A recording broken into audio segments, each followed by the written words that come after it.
GSRTC દ્વારા હાથ ધરવામાં આવેલી ડ્રાઈવર અને કંડક્ટરની ભરતી પ્રક્રિયામાં વિસંગતતાઓ હોવાના આક્ષેપ સાથે ઉમેદવારો રસ્તા પર ઉતરી આવ્યા।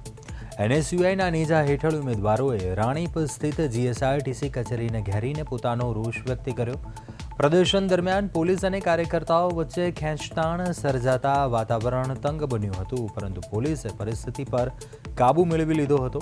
લાંબા સમય સુધી ચાલેલા વિરોધ પ્રદર્શન બાદ પ્રતિનિધિમંડળ દ્વારા તંત્રને ઉમેદવારોના પ્રશ્નો અંગેનું આવેદનપત્ર આપવામાં આવ્યું હતું।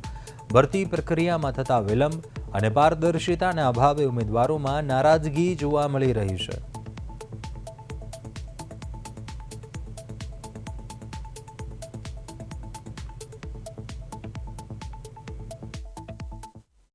અમે આરટીઓમાં ચકાસણી કરી અને પોઝિટિવ જે નિરાકરણ લાવવાનું કરશું।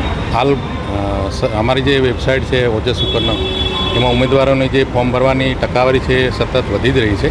કોઈ એવું ઇસ્યુ છે નહીં, છતાં પણ એમનો રજૂઆતના આધારે અમે ચકાસણી કરી છે। ગયા વર્ષ ભરતી કરતાં પણ અત્યારે લગભગ ડબલ ઉમેદવારોએ ફોર્મ ભરેલા છે। એમનું કહ્યું છે કંડક્ટરને જો વેવ આપ્યો હોય તો આપણે ડ્રાઈવરને કેમ ના? કંડક્ટરમાં ફર્સ્ટ એડના ઇસ્યુ હતા કે જે બહુ ભીડ વધારે થતી હતી, એના લીધે આ રિલેક્શન આપી દીધું। તો ડ્રાઈવરમાં જો આવી રિન્યુઅલના ઇસ્યુ હશે તો ચકાસીને અમે એક બે દિવસ ખૂટતા હોય કે એક્સપિરિયન્સમાં 7-5 દિવસ ખૂટતા હોય, એ લોકોને અત્યારે ફોર્મ ભરવાની અમને તક આપે અને અમારા ભવિષ્યનું બચાવવાની કામગીરી કરે।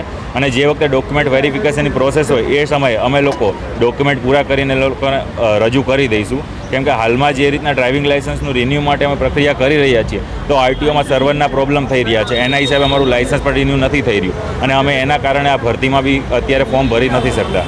તો આજની અમે એનએસયુઆઈના કાર્યકરો અને યુથ કોંગ્રેસના કાર્યકરો સાથે મળીને આવેદન આપ્યું છે। અમારી એવી જ માંગણી છે કે આવનારા સમયોમાં આ ભરતીમાં આ લોકો અમારા ઉમેદવાર તરફ નિર્ણય લે।